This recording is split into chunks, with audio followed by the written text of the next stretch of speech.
Al campo de Caracol Radio. Dirige Luis Enrique Hurtado.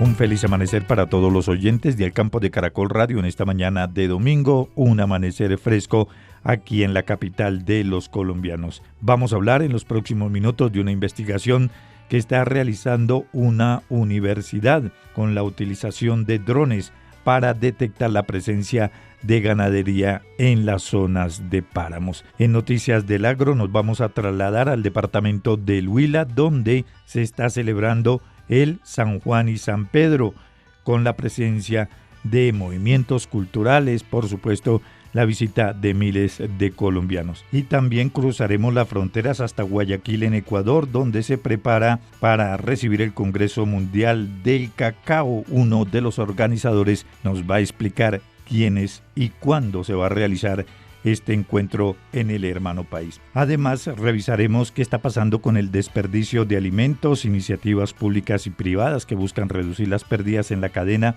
desde la cosecha hasta el consumidor final. Sean todos bienvenidos, ya comenzamos Al Campo de Caracol Radio en esta mañana de domingo.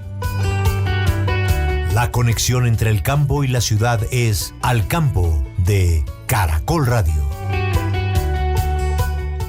Comenzamos esta jornada informativa en esta mañana de domingo y les contamos que Colombia cuenta con un 50% de los páramos del mundo y un 70% del agua que consumen más de 3 millones de personas precisamente proviene de estos ecosistemas. Ante este panorama, la Universidad de La Sabana, en alianza con la Alcaldía de Sopó, desarrolla una innovadora estrategia tecnológica para la protección de los páramos colombianos mediante el uso de drones autónomos e inteligencia artificial, con el objetivo de monitorear el ganado en estas zonas de páramos aquí en el centro de Colombia. Para hablar de este proyecto nos acompaña el profesor Jorge Castellanos, quien es el director del programa de Ingeniería Mecánica de la Universidad de La Sabana.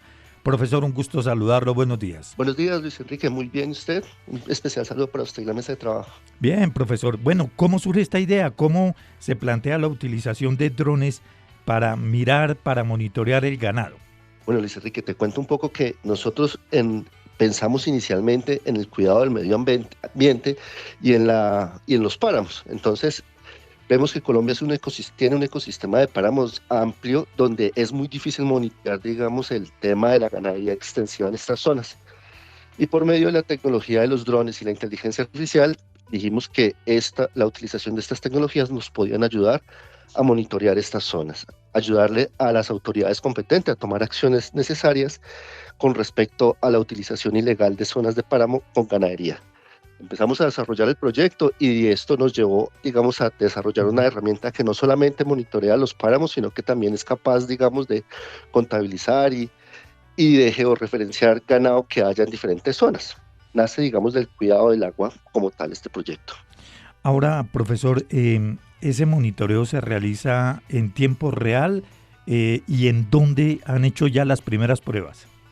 Bueno, tiempo real como tal no es, porque lo que hace nuestro sistema de dron es por medio, digamos, de una planeación de rutas que se hace manualmente. El dron toma imágenes por todo, digamos, donde está la planeación de la ruta y posteriormente, por medio de la memoria que tiene el dron, se pasa a un software que es capaz de procesar más de 1000 fotografías en un minuto y determinar en dónde se encuentran el ganado bovino en ese momento. ¿Dónde hemos hecho pruebas? Hemos hecho pruebas en la Sabana de Bogotá, especialmente en el municipio de Sopó. ¿Y ahí el resultado cuál ha sido? ¿Qué datos, qué información han logrado ustedes, por ejemplo, conseguir frente a la presencia de ganadería en zona de páramos?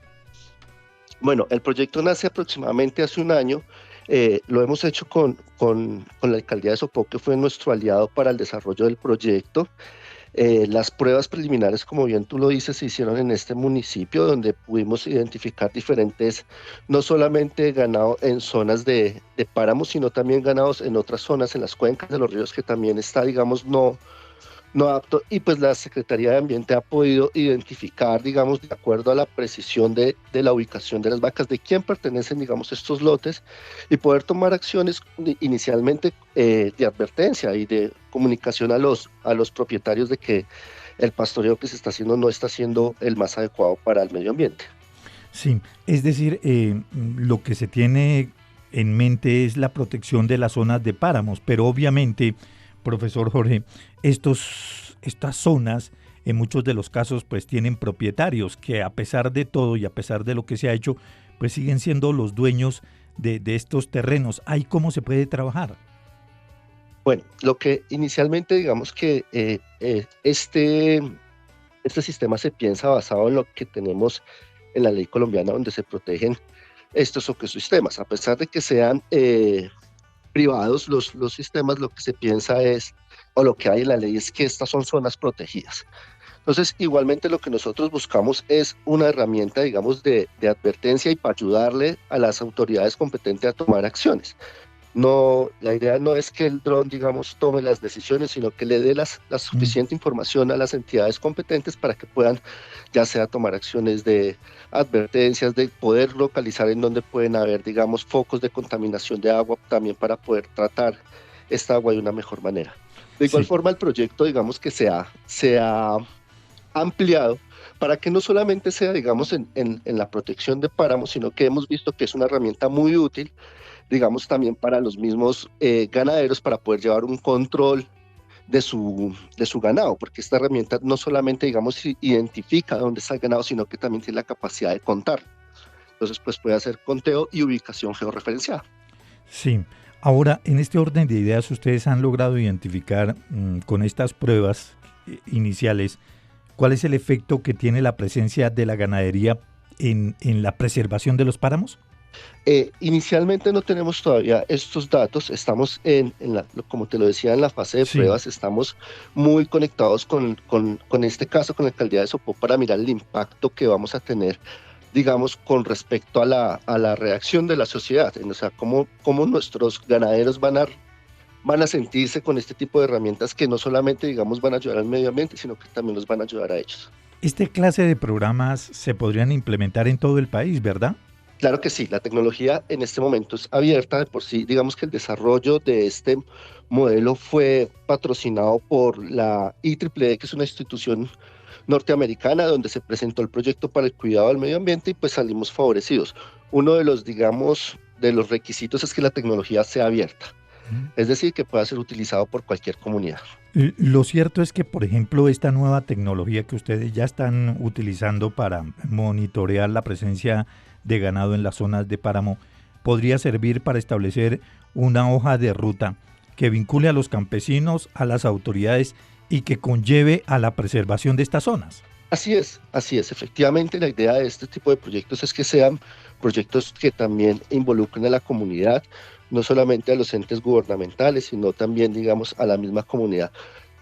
La idea es, digamos, no solamente dejarlo, o sea, estos son modelos de inteligencia artificial que fueron entrenados para detectar ganado bovino, pero la siguiente fase es poder identificar, por ejemplo, especies que estén en vía de extinción y que puedan ser identificadas fácilmente desde grandes extensiones de área y poder cuidar de manera más específica esas zonas donde podemos identificar estos animales que pueden estar en especie de extinción.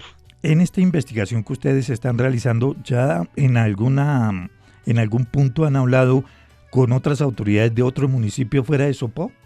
No, actualmente todavía no hemos extendido el proyecto. Como bien te lo decía, estamos en la fase de pruebas, de Sí. recolección, digamos, de datos y ver cuál es el impacto real, pero hemos estado dialogando con las mesas de trabajo de la gobernación de Cundinamarca para poder extender un poco más el proyecto y el alcance del mismo. Profesor, la inteligencia artificial, ¿qué tan importante va a ser para la agricultura para tener un manejo adecuado de todo el ecosistema? Yo creo que bien, como bien tú lo sabes y muchos de nuestros oyentes, la inteligencia artificial ha llegado para cambiar el mundo y obviamente en un país tan agrícola como es Colombia es una herramienta potencialmente para desarrollar y tomar decisiones con respecto al mismo. Uno de los ejemplos que podríamos tomar al respecto de esto es todo el tema del fenómeno del superniño que se nos acerca, donde a través de los modelos de inteligencia artificial pues son los que está utilizando el gobierno para tomar decisiones con respecto al cuidado y la conservación del agua, que es uno de los impactos más grandes que vamos a tener. Efectivamente, la inteligencia artificial llegó para quedarse y para hacernos la vida un poco más sencilla en la toma de decisiones. Claro, y usted que tiene pues la posibilidad de hablar con los jóvenes, con los estudiantes, con los investigadores, ¿esa inteligencia artificial se podría implementar de manera rápida, acelerada en el campo colombiano o lo ve difícil? No, yo creo que esta tecnología, y no solamente digamos esta, sino todos los desarrollos que hay actualmente, desde que tengamos una juventud capacitada, es fácilmente escalable. Hay que tener en cuenta que proyectos tecnológicos en el corto plazo son proyectos que pueden estar entre 2 y 3 años, y mediano plazo entre 5 y 10 años, y largo plazo a 20 años, pero pues sí es muy factible, y creo que con el desarrollo que se está teniendo no solamente acá en Colombia, sino en el mundo, estos tiempos se van a ir acortando cada vez más. Y finalmente, profesor, ¿cuál sería el mensaje para los campesinos que lo escuchan a esta hora de la mañana con el tema de la preservación de páramos, con el tema de la no presencia de ganado en estas zonas de conservación? ¿Cuál sería ese mensaje?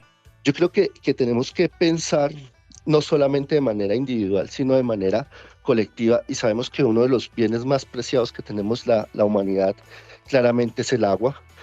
Vemos que cada vez los países se pelean y tienen, digamos, este tipo de comportamientos por la riqueza hídrica que pueden tener, y pues nosotros en Colombia somos un país muy favorecido en este ambiente, en este aspecto, y debemos como mantener y preservar esos espacios, estos ecosistemas, porque no solamente es el agua, sino también la biodiversidad que se presenta en ellos.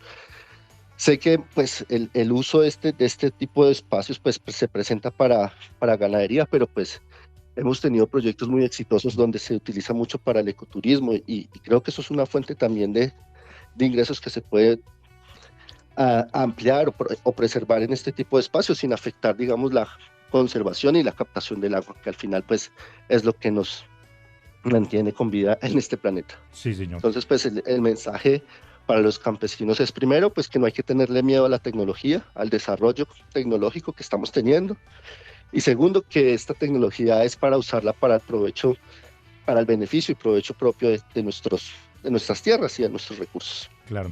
Pues profesor Jorge, de verdad muchísimas gracias por haber estado estos minutos, haber madrugado aquí en el campo de Caracol Radio, muy amable, gracias. No, a usted, Luis Enrique, una feliz día. Continuamos con Al Campo de Caracol Radio. Avanzamos en esta mañana de domingo aquí en Al Campo de Caracol Radio, y ahora les vamos a presentar un rápido recuento de los hechos, las noticias, pero también las voces más destacadas del sector agroindustrial. Comenzamos señalando que Boyacá ha sido uno de los departamentos que se ha visto beneficiado por acciones del gobierno local y nacional en materia del fortalecimiento del sector rural. Una de las más recientes medidas ha sido el anuncio por parte del Ministerio de Agricultura de la construcción y adecuación de la Plaza de Mercado del Norte de Tunja, que buscará consolidar y reforzar el vínculo entre productores, comerciantes y consumidores. Tendrá un impacto directo o beneficiando a más de 180 agricultores de forma directa. Este proyecto comenzó su ejecución el pasado 18 de junio en articulación con las autoridades locales, y se espera que en un periodo de 8 meses pueda brindar mejores condiciones de comercialización para las comunidades campesinas. Esta apuesta tendrá una inversión superior a los 26.498 millones de pesos. En el marco de la ejecución de la reforma agraria, el gobierno anunció la puesta en marcha del Fondo Capacitar, un instrumento creado por la Ley 160 que vuelve a operar tras 28 años, mejorando así la construcción y renovación del tejido social del campesino.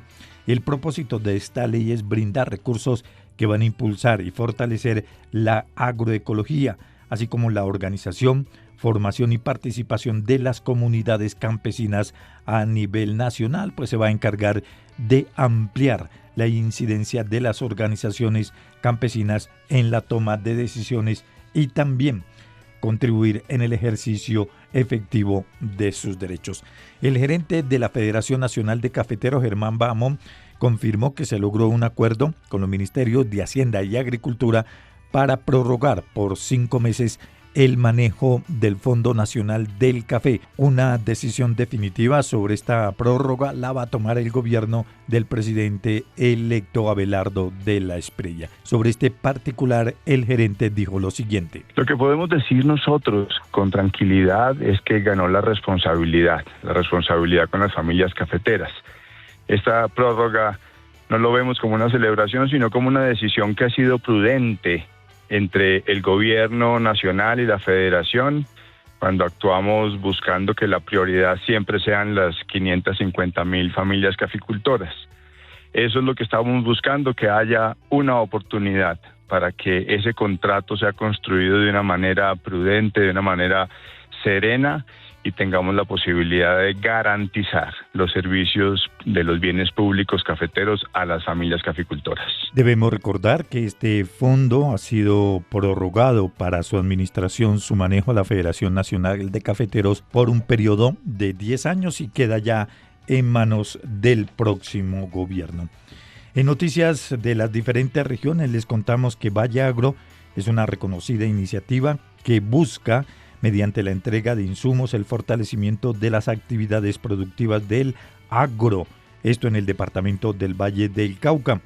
El municipio de La Victoria recibió la visita de las autoridades de la gobernación para la entrega de una serie de insumos que buscan respaldar a los productores de ganado, ya que de acuerdo con esta entidad, el 85% de su producción económica está ligada precisamente con la ganadería. Un total de 31 familias de la cooperativa agropecuaria recibieron el kit empresarial de insumos y herramientas, como por ejemplo bombas para la limpieza de las reses, alambres y garlanchas, entre otros instrumentos. Además, sus espacios fueron adecuados para mejorar la producción de leche. Entre tanto, en el departamento del Tolima, la Agencia Nacional de Tierras entregó escrituras de propiedad de esos predios a 142 familias campesinas. Sobre el impacto de la entrega de estos títulos de propiedad se pronunció uno de los beneficiarios, John Duzán, que se encuentra en Chaparral, en el Tolima. En nuestra vereda cultivamos café, plátano, yuca, racacha, maíz, de todo lo que produce el campo. Y pues estaba esperando hace 17 años estos documentos para uno empezar a trabajar mejor, de pronto que haya posibilidades de un crédito o de algo, ¿sí me entiende? Para poderse uno ayudar, porque pues como todos sabemos, lo que el campesino cultiva, pues eso es muy barato, lo trae uno al pueblo y le pagan barato, el café en el momento también está barato, la comida está cara, la obra de mano está cara, entonces pues ya uno con un documento de estos, pues ya de pronto le da la posibilidad de un crédito y trabajar uno más descansado, ¿sí? Y ahora vamos a conocer qué está pasando en Noticias del Agro en el departamento del Atlántico, que alcanzó un hito en su desarrollo acuícola con la certificación del primer establecimiento de producción intensiva reconocido como establecimiento acuícola bioseguro, que fue entregada por el Instituto Colombiano Agropecuario, el ICA.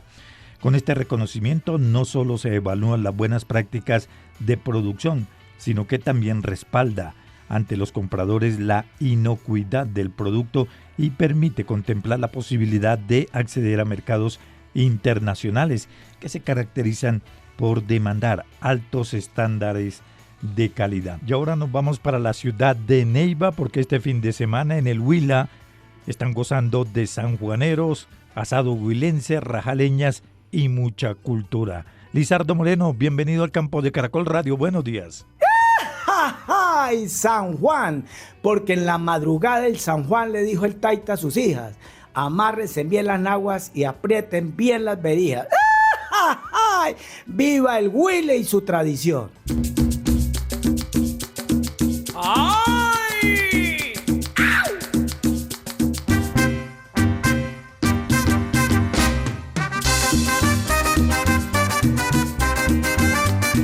Y a bailar en el San Juan y San Pedro con el hijo de Ru.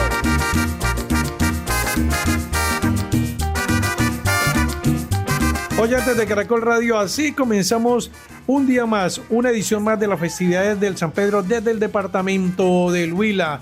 Valentina Gasca, Lizardo Moreno, estamos aquí precisamente con uno de los fundadores de la festividad de San Pedrino, el hombre más tradicional aquí, don Víctor Ulises Charri, también quien es conocido aquí por la Casa del Folclore y su asado huilense. A esta hora de la mañana ya se tomó el primer aguardientico.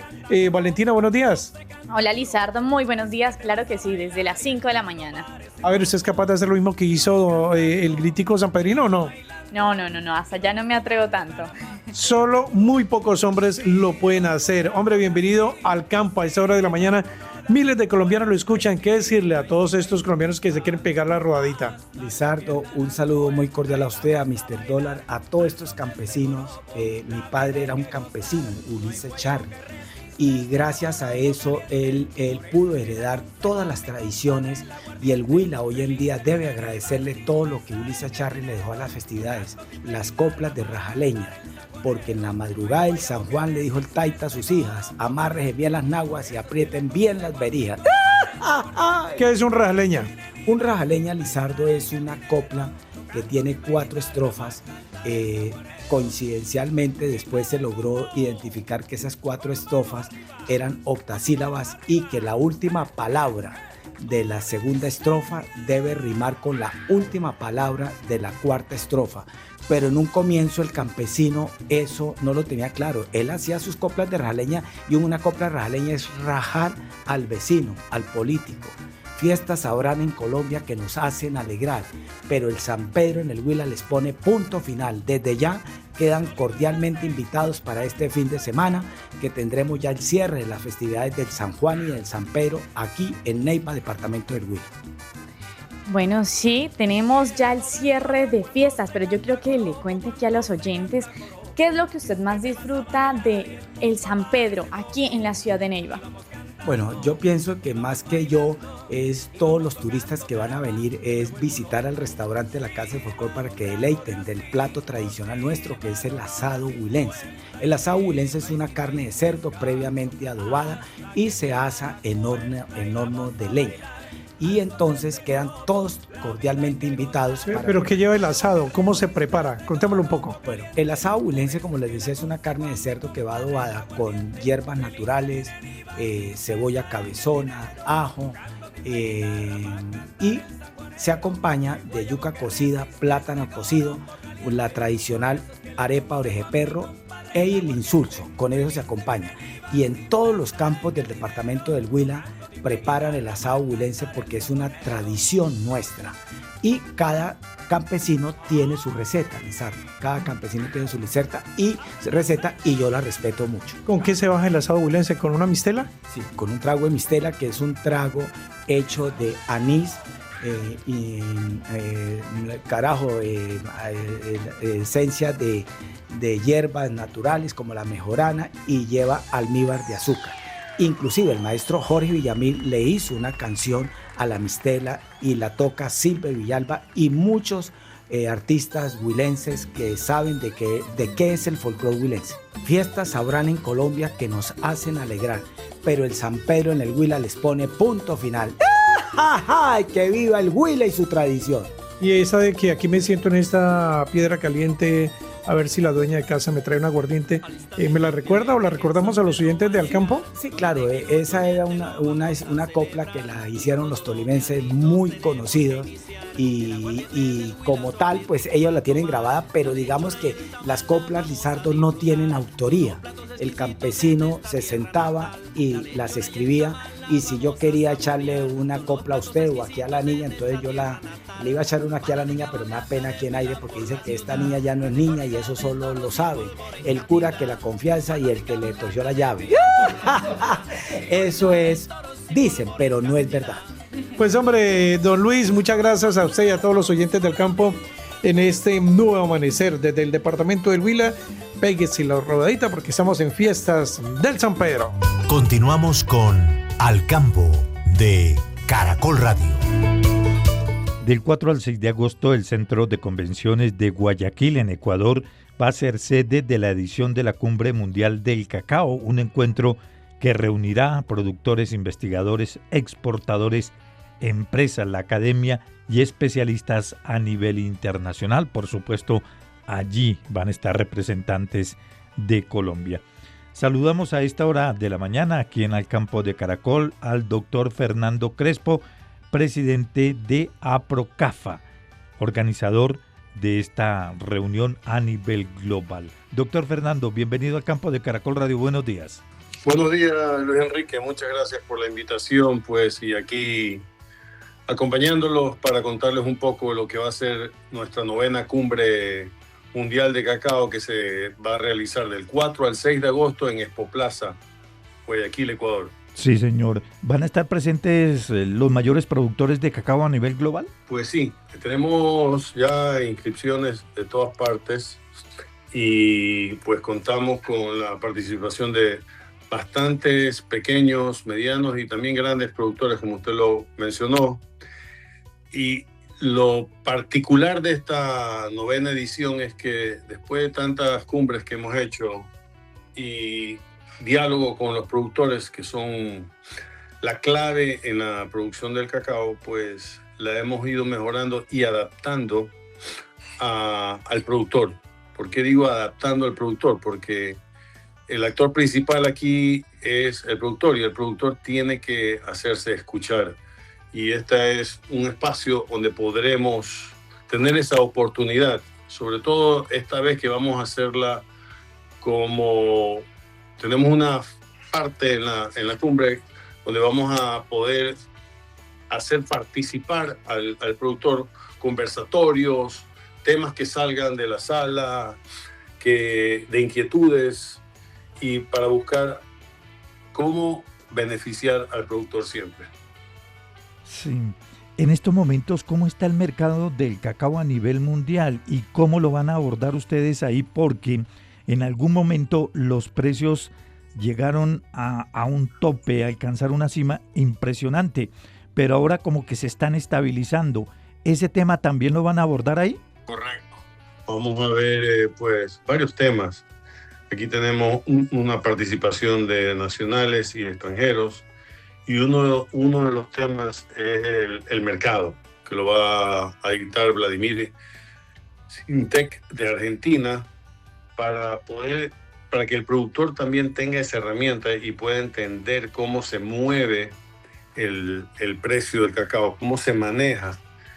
Pero yo quiero ir más allá, en esos espacios, como yo le decía, que es la particularidad de esta 9ª edición. Quiero yo hacer una propuesta a nivel de Latinoamérica, de que todos entendemos que el cacao es un commodity, ¿no verdad? Uh-huh. Y no puede ser que ese precio, los precios que se fijan del cacao estén en manos de grupos grandes, de grupos que muchos de ellos ni siquiera conocen cómo es el árbol de cacao, mucho menos la fruta del cacao. Entonces no pueden, en base a qué, queremos entender en base a qué se fija o se pone un precio. Y yo como productor le puedo decir sinceramente, y muchos productores piensan igual que yo, ya estamos cansados de la típica respuesta: oferta y demanda, oferta y demanda. El crecimiento de consumo de chocolate es ascendente, nunca ha descendido. Y la producción de chocolates oscuros con mayor razón. Entonces el precio de ese cacao, ¿por qué lo fijan ellos? Entonces en esta cumbre vamos a tener la oportunidad de oír esa charla y tener un conversatorio. Y yo sí quisiera promover que el productor, Ecuador hoy siendo el segundo productor más grande del mundo, forme parte de esa, llámele así, por no ponerle un adjetivo malo, pero de ese directorio, de esa mesa de trabajo, de esa mesa de dirección, de esa mesa donde se toman decisiones a nivel mundial, porque es donde se fija, es afuera el precio. No se está fijando porque sí, una persona decidió poner un precio. No, está ahí hay un trasfondo aquí atrás. Entonces, no puede ser que el productor sea la última palabra o el último, cuando el productor de cacao lleva el sartén por el mango. ¿Qué son esas fábricas sin los granos de cacao? Me pregunto yo. No funcionan, la tienen que apagar. Entonces, va a ser interesante esta cumbre, por eso los invito. Hemos difundido en Perú, en Costa Rica, Colombia, para que vengan a participar, vengan a poner un granito en una decisión que yo pienso que va a ser interesante.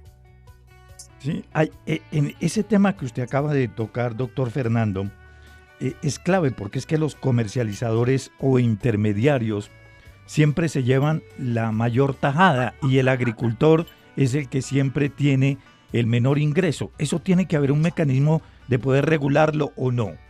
Ahí es donde yo voy. Totalmente de acuerdo. Lamentablemente, en el sector del cacao, en Ecuador particular, no se ha formado un clúster. No hemos logrado llegar a esa que hicieron los bananeros. Están formados un clúster unidos y tienen un directorio, una sola voz, que se hacen sentir, que se hacen, pesan y dicen, no, nuestro producto ecuatoriano es insigne. Yo no voy a... Una vez en una cumbre me dijeron, pero bueno, ¿y cuál es el mejor? Estaba yo en Colombia, me acuerdo, dando una consultoría, y me dicen, ¿cuál es el mejor cacao del mundo? Y pues yo le digo, ¿o con cuál cacao se hace el mejor chocolate del mundo? Y le digo, pues es como el vino, es el que a ti más te gusta. Cada cacao tiene su particularidad, no existe. Para mí dejó de existir la palabra mejor que. Para mí existe diferente a. Y cada cual tiene y aporta su particularidad. Entonces, es injusto que el que no arriesga, el broker, el intermediario o la misma industria chocolatera, porque ellos no arriesgan, ellos hacen una inversión, compran y se acabó. En cambio, el productor está arriesgando, que hoy, con la expectativa del niño que se nos viene encima,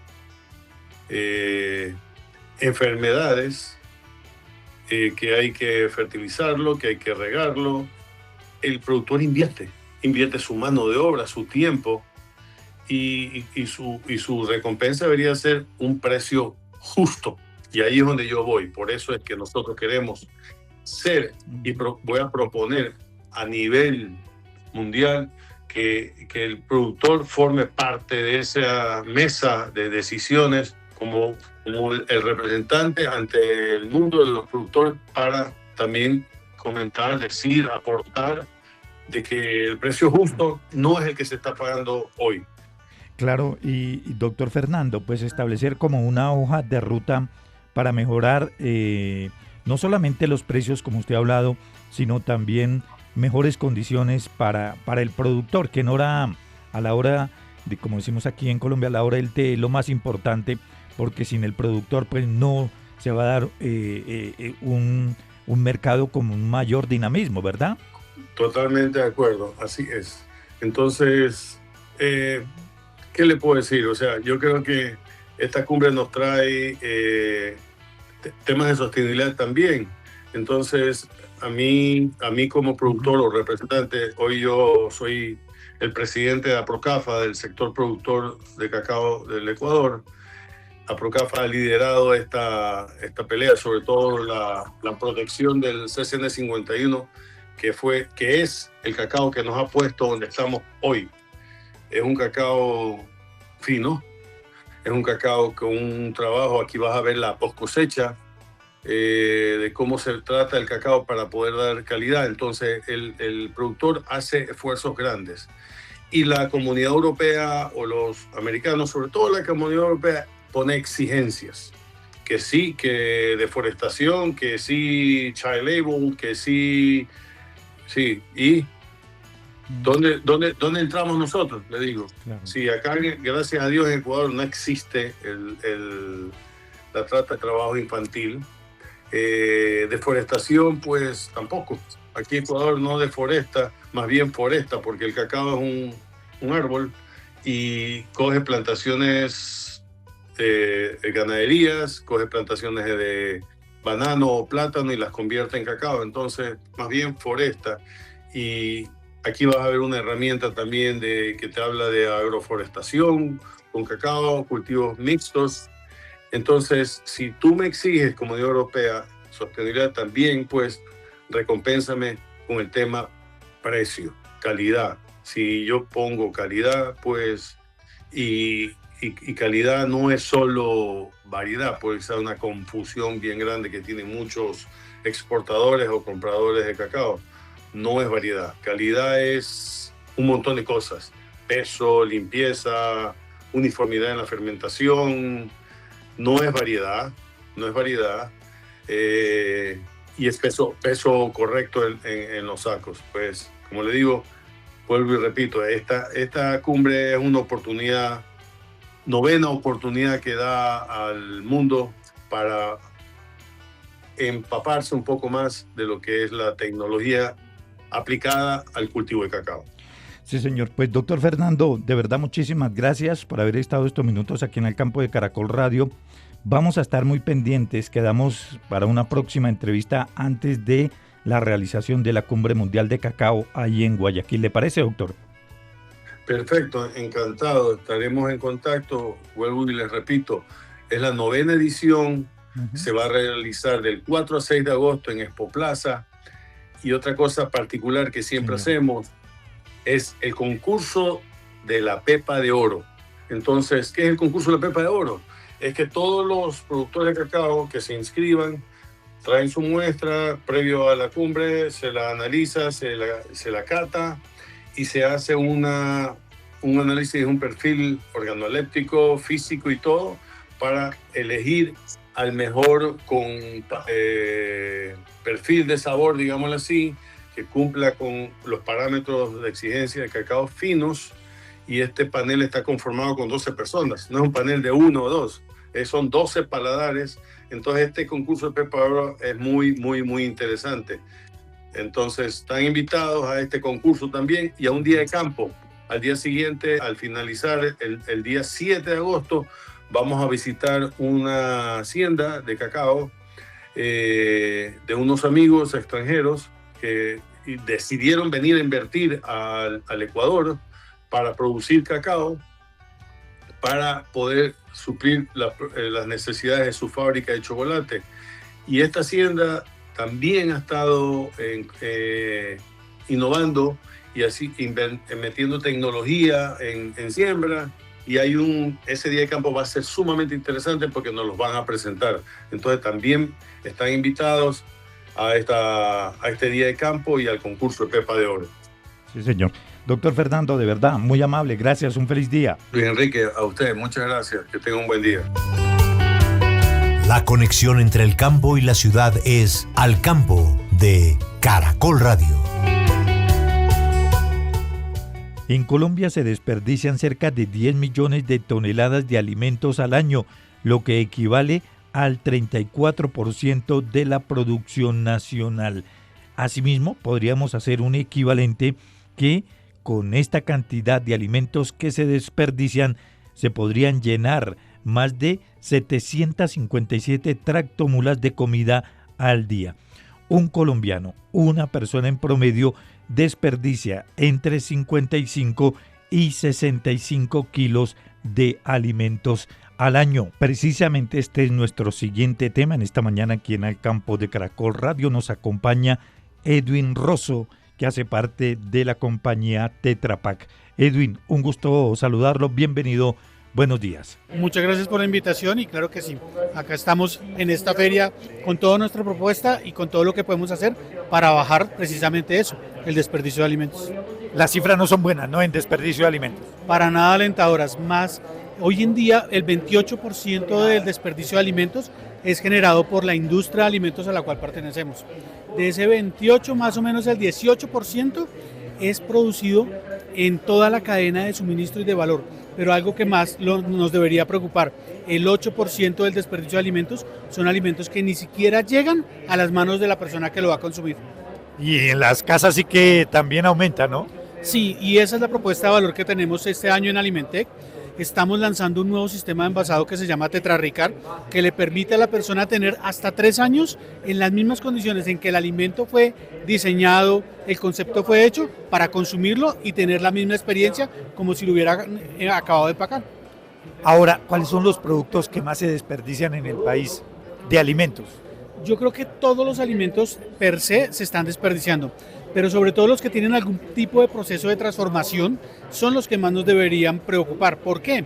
Porque nosotros desperdiciamos agua, energía, espacio, tiempo, mano de obra para poder llevar cualquier alimento básico a la mesa.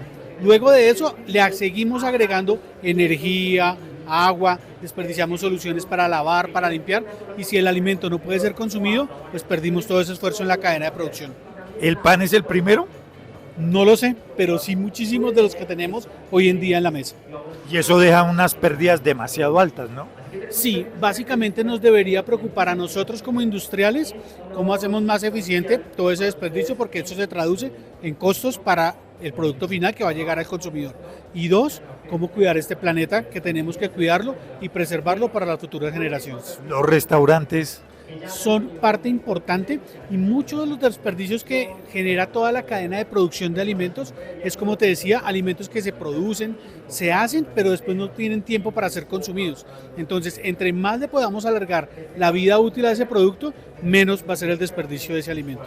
Bueno, el empaque que ustedes están planteando para el mercado, ¿por qué un producto, si se almacena ahí, puede tener una duración de 3 años? Bueno, básicamente nuestro sistema de envasado lo que hace es proteger el producto que con tanto esfuerzo y esmero hemos nosotros, por medio de nuestros aliados, transformado y mantenido térmicamente. Se hace un proceso UHT de ultra alta temperatura, donde al alimento se le da un choque térmico para eliminar el 99.9999 de todos los microorganismos que pueda tener.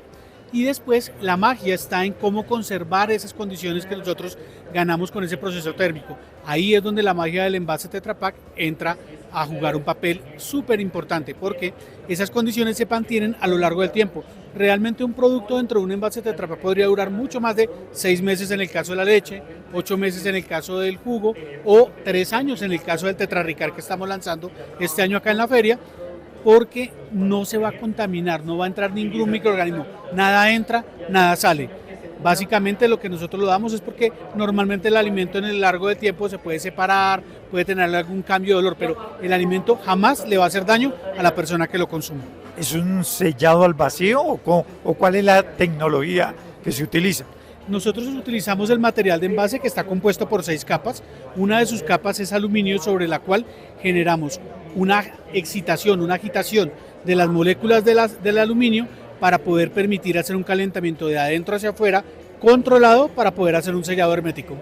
Sí, o sea, por ejemplo, yo podría envasar un pan y en 3 años estar en perfectas condiciones. En este momento la tecnología que estamos es para alimentos sólidos, siempre tiene que tener una pequeña parte de agua, pero podemos ir desde cosas tan disruptivas como alimentación para mascotas, a cosas tan complejas como por ejemplo un risotto, una pasta boloñesa o, por qué no, un atún. Sí, o sea, y al cabo de esos 3 años sale perfecto. Sí, el Tetrarricar es el envase llamado a reemplazar los envases de lata y los envases de vidrio, manteniendo en óptimas condiciones el alimento que contiene. ¿Qué tan contaminante es este producto? Es 100% reciclable. Eso es algo muy importante, y podemos utilizar toda nuestra red de reciclaje que tenemos en el país para poder recuperar ese alimento, ese envase post-consumo, y poderle dar una segunda vida. ¿Cómo lo hacemos? Por medio de algunas compañías transformadoras que separan las capas y pueden hacer diferentes elementos que podemos reutilizar en nuestro día a día. ¿Ya se está utilizando en el mercado? Sí, hoy en esta feria van a poder ver que tenemos elementos fabricados con polialuminio, como son elementos para ecobins o lo que conocemos nosotros como las canecas de la basura. Podemos hacer elementos inyectados, podemos inclusive cosas tan disruptivas como utilizarlo como uno de los componentes para hacer suela de zapatos. Por ejemplo, para un campesino que no tiene nevera, no tiene cómo preservar eso, ¿esto sería una buena alternativa para preservar sus alimentos? Sí, y algo muy importante, y que me lo preguntaste al principio, para los restaurantes y hoteles les va a ayudar a bajar sus costos de almacenamiento de materias primas. Pagar frío es costoso, y este alimento no necesita refrigeración, así que todos los ingredientes que utiliza en su cocina los va a poder tener fuera de la nevera. ¿Y los alimentos mantienen sus propiedades nutricionales? Totalmente, porque como te digo, nuestro material de envase tiene 6 capas que lo protege de la luz, del oxígeno, del intercambio de sabores y olores desagradables y no permite que ningún microorganismo entre dentro de él. ¿El costo? El costo es muy competitivo. Hoy en día, este lanzamiento que estamos haciendo de Tetra Ricard, que es el envase que viene a reemplazar lata y vidrio, tiene un porcentaje de menos de la mitad del costo de un vidrio o una lata en todo su sistema de producción. ¿Este producto es eminentemente colombiano? No, los materiales de envase nosotros los fabricamos en más de 16 plantas a nivel global y llegan acá a Colombia para ser envasados y llenos posterior a su llegada. O sea, ya se está comercializando en otros países. Sí, este material que estamos lanzando hoy en Colombia ya lo tenemos presente en mercados como Ecuador, Chile, Argentina, Brasil y México. ¿Cómo ha sido la acogida? Para darte un caso puntual, en Argentina nosotros hemos incrementado de nada, porque no existía en el mercado, a casi un 22% de participación en el mercado para alimentos sólidos. O sea, la idea es llegar al 100% del mercado en Colombia. ¿Por qué no? Esa es nuestra gran ambición. Sí, señor. ¿Algún mensaje para los oyentes? Sí, una última invitación para que vengan a conocernos acá a Alimentec, conozcan el sistema de envasado Tetra Pak y nos den la oportunidad de explicarles cómo nuestra tecnología les puede hacer más rentable su negocio y sobre todo llegar con una oferta de valor agregado al consumidor final. Edwin, muy amable, gracias. Bueno, a ti. Nos despedimos, nos volveremos a escuchar el próximo sábado, el próximo fin de semana para continuar hablando, dialogando de los hechos, las noticias más importantes del sector agroindustrial. Un saludo muy especial a María Camila Tovar Avendaño por su colaboración con el programa de Al Campo, pero también para todos nuestros oyentes a nivel nacional. Feliz inicio de semana, nos escuchamos el sábado. Hasta entonces.